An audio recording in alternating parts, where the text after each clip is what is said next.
Acción Elevadores e Hidrogrúas, estamos orgullosos de ser sanfrancisqueños. Orgullosos por facilitar los trabajos en altura y el manejo de carga con eficiencia y seguridad. De generar trabajo de calidad con tecnología 4.0 y de exportar nuestro trabajo a más de 20 países. Orgullosos de trabajar con los emprendedores, las instituciones y los clubes locales. Estamos orgullosos de cumplir nuestra misión de crecer y hacer crecer, apuntando cada vez más alto desde nuestra ciudad. Acción. Elevadores e Hidrogrúas. Somos Acron.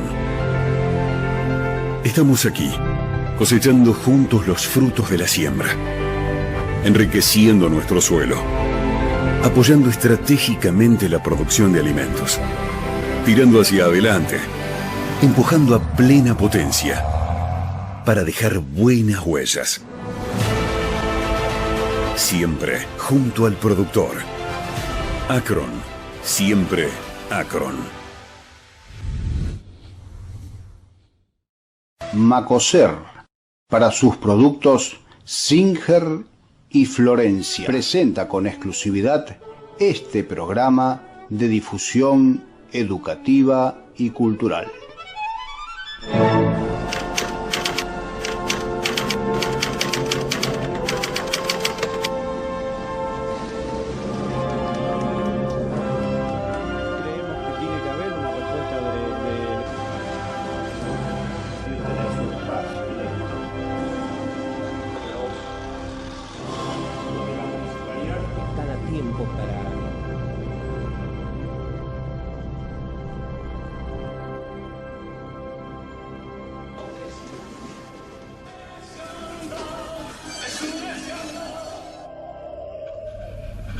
Nueva emisión de Huellas 2021, Huellas de los 90, un Huellas donde otra vez tenemos la posibilidad de escuchar y de ver a los protagonistas de esta década en acción. Y hoy con 3 temas que seguramente les van a resultar muy interesantes.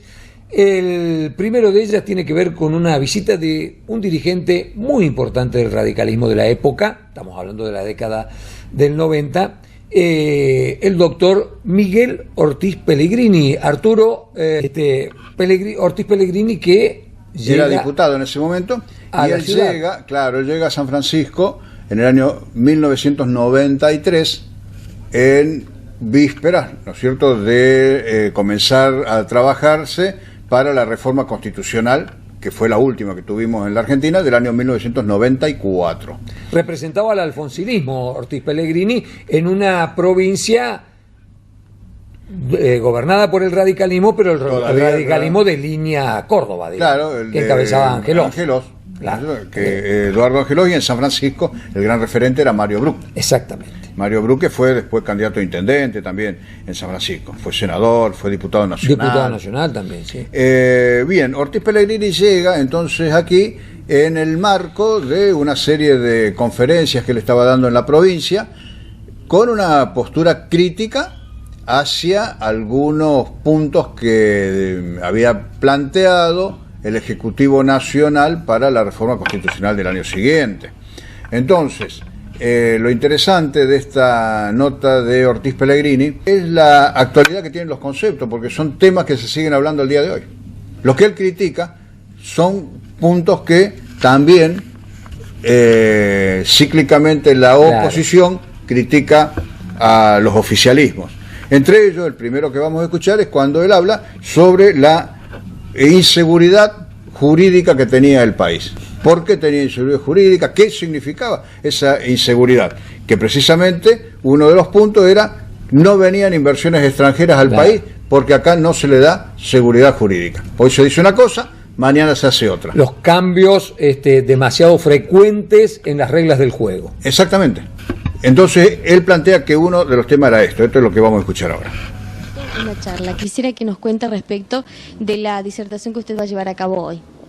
Vamos a conversar sobre la seguridad jurídica en Argentina, un poco sobre la realidad política y jurídica también, está muy entrelazada, y seguramente también sobre la reforma constitucional.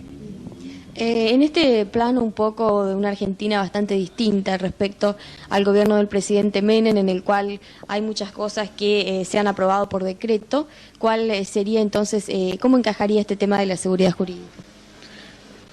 En dos palabras, la seguridad jurídica es casi una contradicción, porque el derecho está precisamente para eso, para dar certeza. Cuando hay inseguridad es porque la gente no sabe qué pasa y porque no sabe qué va a ocurrir al otro día, porque hay imprevisibilidad. Cuando usted tiene un presidente que en vez de mandar proyectos de ley al Congreso de la Nación, sanciona decretos llamados de necesidad y urgencia, pero que son verdaderas leyes, que en algunos casos modifican leyes, lo que ha creado es una fuente nueva de generar legislación. Esto era un poder que tenían los reyes, y que precisamente para eso nació el Congreso, para quitarle el poder a los reyes, que hacían decretos que se llamaban pragmáticas sanciones en el caso de los Borbones, que gobernaban cuando éramos una colonia, y después pasaron a hacer leyes cuando pasaban por las Cortes. Bueno, los decretos de necesidad y urgencia son las pragmáticas sanciones de los reyes del siglo XIV. Y la Argentina está hoy día siendo gobernada con estos instrumentos del siglo XVIII. Por eso hay que, cuando se dice que vamos hacia adelante, yo diría que hay un error de dirección al menos, porque el sistema de los decretos de necesidad y urgencia es el sistema de las monarquías del siglo XVIII. Se ha dicho en muchas oportunidades que el tema de que no haya empresas extranjeras que inviertan en la Argentina es por la falta de seguridad jurídica. ¿Realmente sería que nuestro país tiene esta imagen frente a los países europeos, por ejemplo, donde Argentina tiene intereses de que pongan fábricas en nuestro país? Y tiene mucho que ver, porque cuando usted hace transacciones judiciales y no saben si las leyes que rigen en un país van a ser respetadas luego por los tribunales, tampoco tiene seguridad de hasta qué punto se va a respetar su inversión.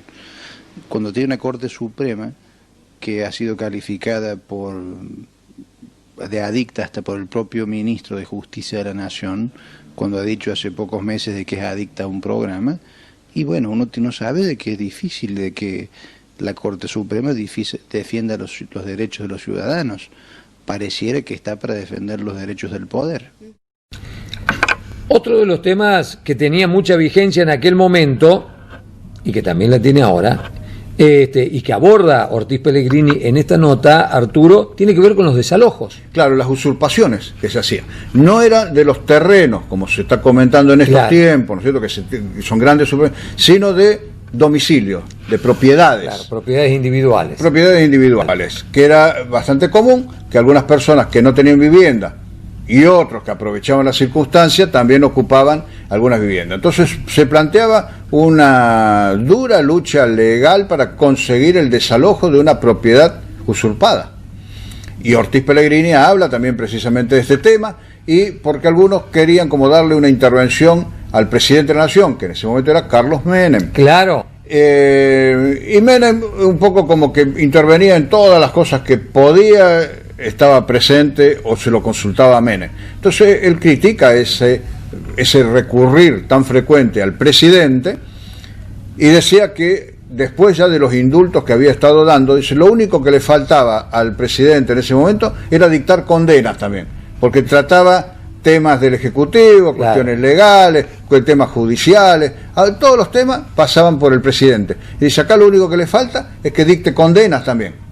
Así, entonces esa es la crítica que hace en este párrafo que vamos a escuchar ahora de Miguel Ortiz Pellegrini en 1993.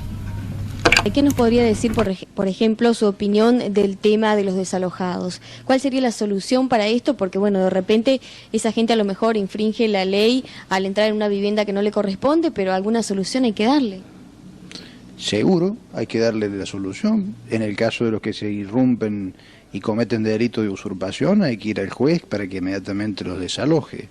Lo que no hay que ir es al presidente para que ordene nada. El presidente no tiene atribuciones judiciales, porque lo único que falta es que ya dicte condenas, ya ha dictado indultos que son verdaderas amnistías.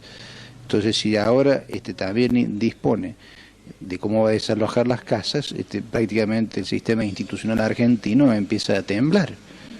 Tienen que ir a los jueces y hacer eficaces la tarea de los jueces, que lo desalojen inmediatamente. El presidente debe cumplir la Constitución y no avasallarla diariamente como es lo que ocurre. Y para cerrar esta interesante entrevista que se le realizaba en San Francisco a Miguel Ortiz Pellegrini, bueno, el tema en boga en aquel momento que era la reforma constitucional, Arturo. Claro, la reforma constitucional, de la cual el intendente de San Francisco entonces, que era Jorge Luis Bucco, fue convencional constituyente, claro, en Santa Fe. Recordemos que por una tradición todas las reuniones de las comisiones convencionales constituyentes se realizan en Santa Fe en razón de que es la cuna de la Constitución de 1853. Exactamente. Incluso cuando se hizo la reforma del año 58 también se hizo en Santa Fe, o sea, tradicionalmente se concurre en Santa Fe a hacer esa reunión. El común de la gente veía en la reforma de la Constitución la posibilidad de darle al presidente la reelección, algo que no existía hasta entonces. Recordemos que cuando Alfonsín fue elegido presidente en 1983, se eligió por 6 años. Por 6 años sin reelección. Carlos Menem, fue en elegido el año también. 89, fue elegido también por 6 años sin reelección. Estaba transcurriendo ese mandato en este momento. Estaba transcurriendo ese mandato. Y eso era lo que objetaban mucho, porque él había sido elegido no para ser reelegido, pero bueno, ahorita esas cosas que tiene la política. En el año 94 se pone el periodo de 4 años con una reelección consecutiva, con la posibilidad de una reelección consecutiva, que era lo que se le quería negar a Menem. Que se apruebe eso, pero que sea para el próximo presidente. Y él la tomó para él, por eso Menem estuvo desde el año 89 hasta el año 99. Completó su mandato de 6 años y después un segundo periodo de 4. Uno de 4. Bien, el tema es que Ortiz Pellegrini dice que, bueno, como que la gente veía eso como tema central, cuando dice lo importante acá estaba en qué manejo político se iba a hacer del interior del país después. Y estaba incluido algo que en realidad después no prosperó, era la regionalización del país. La regionalización del país es un tema que se puede abordar también ya en otro momento y que a muchos economistas los entusiasma y les interesa, que es sumar provincias creando regiones para que económicamente tengan un Producto Bruto Interno similar todas las provincias, de modo tal que todas las provincias o todas las regiones, de modo tal que haya una equidad en la producción que tienen y en los beneficios que obtienen cada una de las provincias, de cada una de las regiones.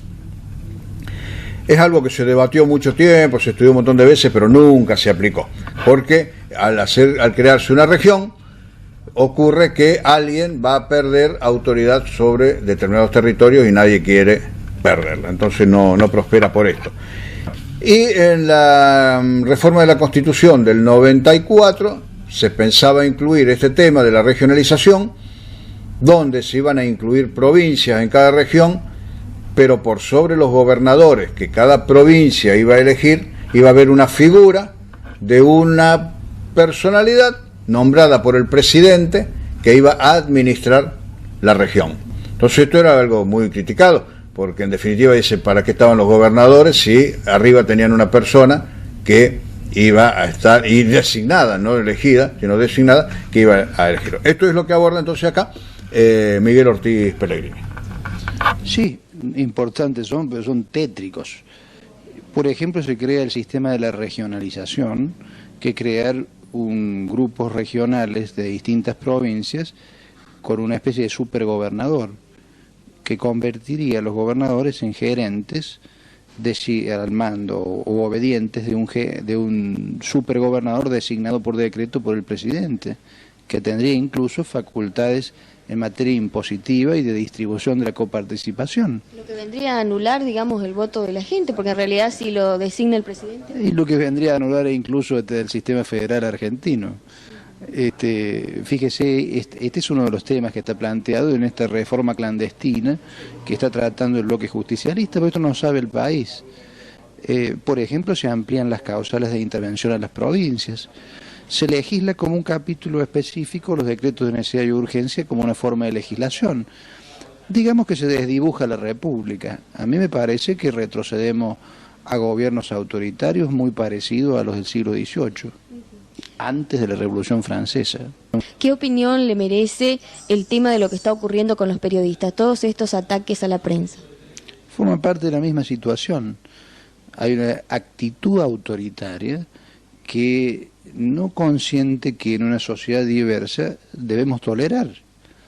Entonces hay patotas sin duda amparadas por un poder oficial, no se sabe cuál es, pero no hay duda que es un poder oficial. Si hay un señor que es un patotero profesional y que lo besa al presidente, bueno, no cualquiera entra a la casa de gobierno.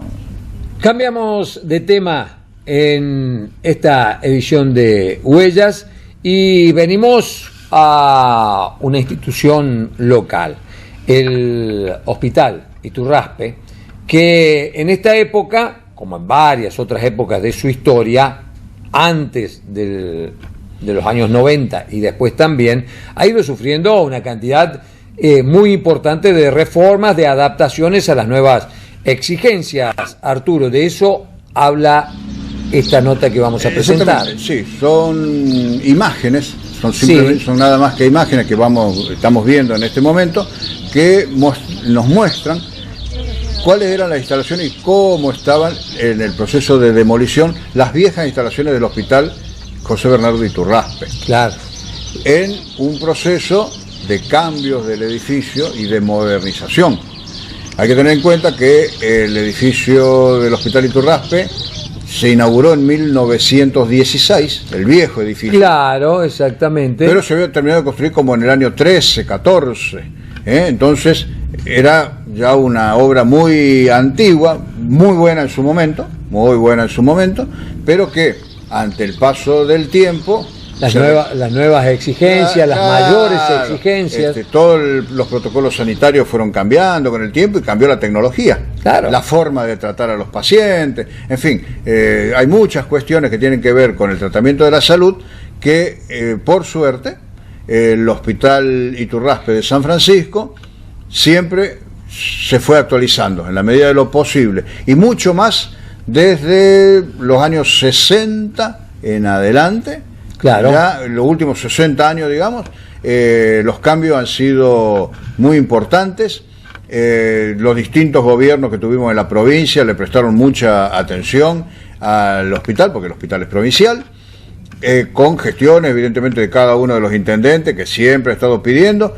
Yo recuerdo haberlo leído, ¿no es cierto?, allá en los años 50, una de las grandes luchas de la gente que protegía el hospital y que trabajaba para el hospital era tener un camino pavimentado. Claro, un acceso pavimentado. Imagínate vos, ¿no? Porque era imposible llegar en tiempos de lluvia hasta el hospital. Claro. Estaba muy lejos de lo que era la parte más céntrica de San Francisco. Entonces eso se consigue, sí, en la década del 50. Ahí se hace la pavimentación de San Lorenzo y de la calle Uruguay.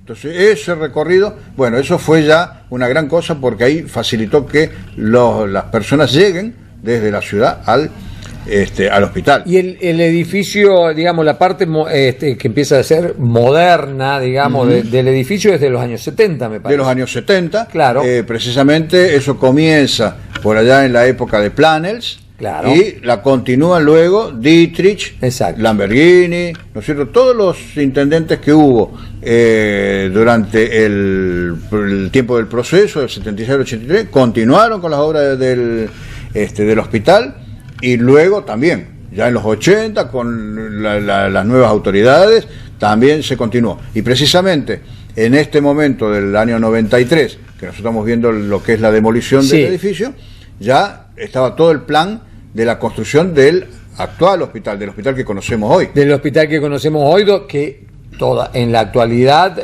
y recientemente volvió a ser cambiado. Claro, se le han agregado una cantidad de metros cubiertos y de nuevas prestaciones. Sí, incluso con otras comodidades que no tienen que ver únicamente con la parte de salud, sino la parte del estacionamiento, en los ingresos, cuestiones de seguridad. En fin, hay que tener en cuenta también porque el hospital trabaja muy en vinculación con el hogar de ancianos Carrá, que está al lado. Exacto. Entonces, por suerte, eso es algo que se ha mantenido con el tiempo.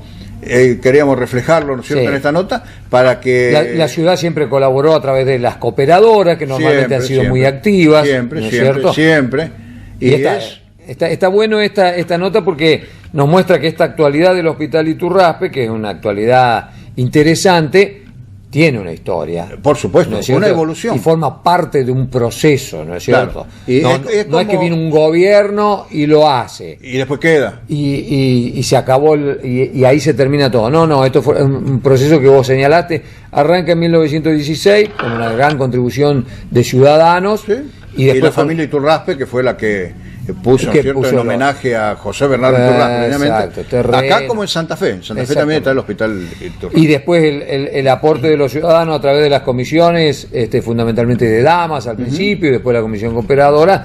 Bueno, toda esa historia es importante rescatarla porque nos deja la idea de un proceso, no de algo que se generó por generación espontánea. Para nada. Mucho trabajo De mucha gente. de mucha gente a lo largo de muchos años. Sí, muchas discusiones, Claro. o sea, tampoco fue sencillo, o sea, digamos, es algo dinámico, como se dice hoy Exacto. día, es algo dinámico porque permanentemente exige cambios. Y con el tema de la salud también, porque cambió todo, lo de la tecnología, y tenés que tenerla lo más actualizada, porque de alguna manera también, quien va al hospital, obviamente, tiene un muy buen servicio, pero además espera, ¿no es cierto?, tener ese buen servicio. Claro. Y por suerte, bueno, dentro de todas las posibilidades, lo consigue. Así que esta es un poco la idea de este repaso a ese momento, ya también como de 30 años atrás, de los cambios que hubo en el hospital.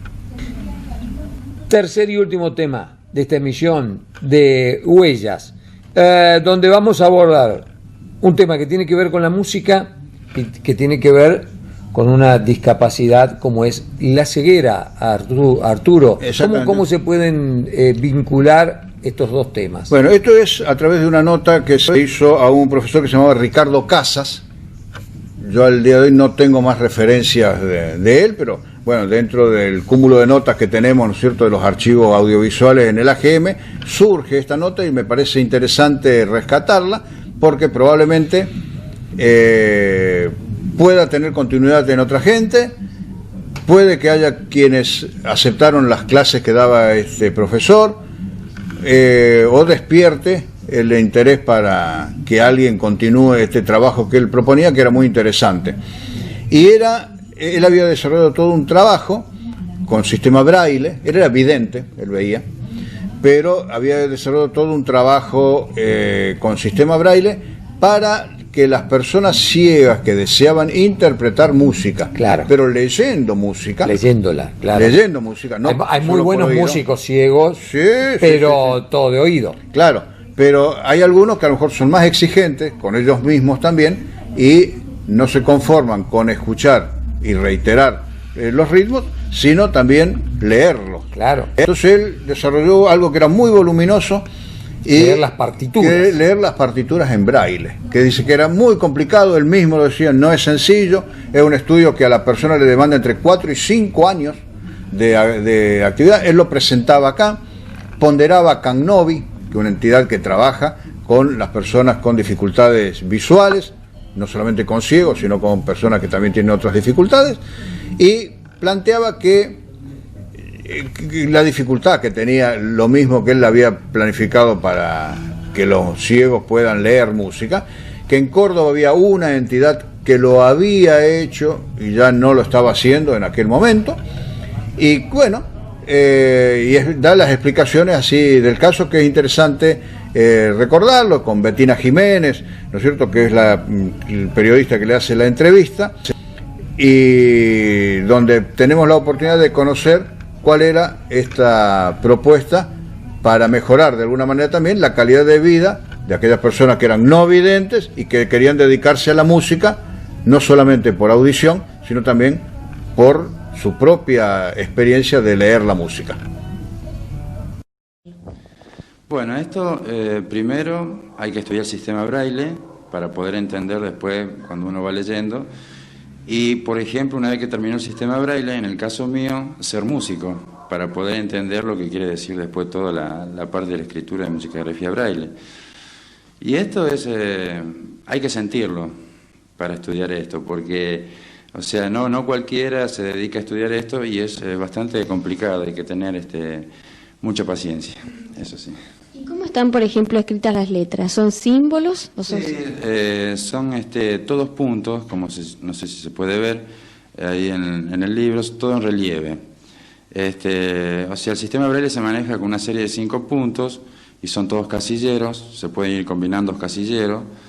Y bueno, de ahí se van formando las letras y en el caso de la música se van formando las notas musicales, las figuras musicales. O sea, todo lo que sea con respecto a música se van formando a raíz de las letras en braille, ¿no? Nada más que se le da otro sentido, agregando otro signo, ya se puede hacer otra. Supongamos que empezás con un alumno que no lo conoce todavía. ¿Cuáles serían las primeras clases, por ejemplo? ¿Que no conoce el sistema braille? No, o sea, lo primero que tiene que hacer es aprender el sistema braille, porque no hay forma de enseñarle a interpretar la escritura de la musicagrafía braille. O sea, sí o sí tiene que aprender el sistema braille. Y después de ahí empezar a estudiar música. ¿Y eso de qué manera se hace? Por ejemplo, ¿de qué manera se aprende el sistema braille? Bueno, aquí en San Francisco, Tacanovia, donde hay una profesora que enseña el sistema braille. Y después de ahí sí, hay que empezar y despacito en la parte de música, por el hecho de que el ciego que va a estudiar música tiene que memorizar todo. No puede tener la capacidad que tenemos nosotros, por ejemplo, de ir tocando, ir leyendo una partitura. Ellos tocan con una mano, por ejemplo, van pasando la mano en la escritura y con la otra mano van tocando. Ellos tienen que memorizar todo, no pueden tocar nada a primera vista. ¿Y cuánto tiempo lleva a aprenderlo? Bastante. Yo estimo que más o menos unos 4 años para aprender toda la musicagrafía braille. Y después para tener la práctica, ¿no? Mucho tiempo y paciencia. ¿Aquí en San Francisco estás dando clases? No, todavía no. Ahora estoy estudiando por ahora. Y después, bueno, ya veremos más adelante cuando termine de estudiar. A ver si se puede dictar clases acá, no vidente. Incluso ahora, bueno, son cosas que a uno le van apareciendo. Estoy diseñando un libro en el cual me lleva mucho tiempo, pero para instruir a profesores videntes para que puedan enseñar a ciegos. Ya sea, en el caso mío, yo, bueno, piano, pero hacer el libro para aquel que quiera enseñar guitarra o que quiera enseñar otro instrumento, ¿no? Sí, según tengo entendido, por ejemplo, en Córdoba había una escuela donde se formaban docentes, o sea, se lo capacitaba para enseñar música braille. Pero ya hace como 7 u 8 años no han cerrado la escuela. O sea que queda en Buenos Aires y no sé, en otras provincias. Y bueno, según tengo entendido, sería el primero en San Francisco y el primero en el departamento de San Justo. Así que bueno, no sé. Sí, no hay mucha gente que se dedique a eso. Te deseamos suerte y bueno, realmente pienso que esto, además de ser curioso, es alentador porque habrá mucha gente que tiene chicos con este tipo de discapacidad y que no va a ser un impedimento, ¿no? Claro, por supuesto, ya por lo menos lo van a tener en San Francisco.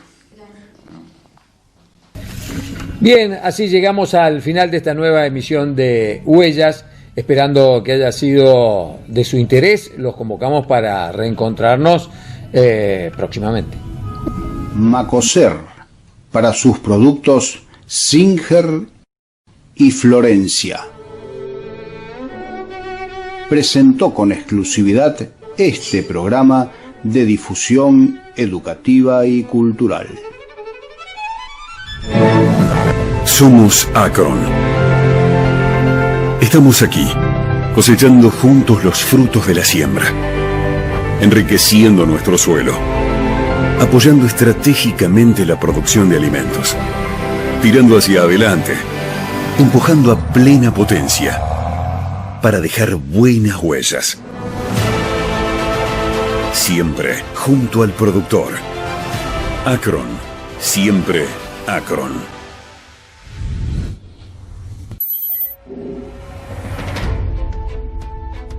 En Acción Elevadores e Hidrogrúas estamos orgullosos de ser sanfrancisqueños. Orgullosos por facilitar los trabajos en altura y el manejo de carga con eficiencia y seguridad. De generar trabajo de calidad con tecnología 4.0 y de exportar nuestro trabajo a más de 20 países. Orgullosos de trabajar con los emprendedores, las instituciones y los clubes locales. Estamos orgullosos de cumplir nuestra misión de crecer y hacer crecer, apuntando cada vez más alto desde nuestra ciudad. Acción, Elevadores e Hidrogrúas.